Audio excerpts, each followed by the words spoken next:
bà con nhé, khi mà cái con heo con nó bị tiêu chảy á, nó cực kỳ dễ nhanh đăng xuất so với lại cái con heo thịt.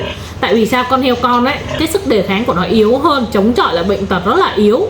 Vì vậy á, chúng ta cần phải sử dụng làm sao cho nó đúng cái loại kháng sinh để khi mà đưa vào con heo con nó hiệu quả tốt nhất và nhanh chóng nhất, giúp cho con heo con nó nhanh chóng hồi phục. Thế thì bên cạnh đó thì bà con có cái dòng này này, đặc trị viêm ruột E. coli và A mốc hồng.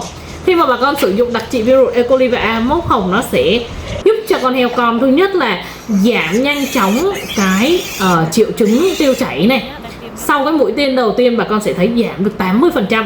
Và tiếp theo sau đó là ở trong cái dòng A mốc hồng này nó có bổ trợ thêm cái B12 giúp cho bà con có thể là giảm còi cọc này.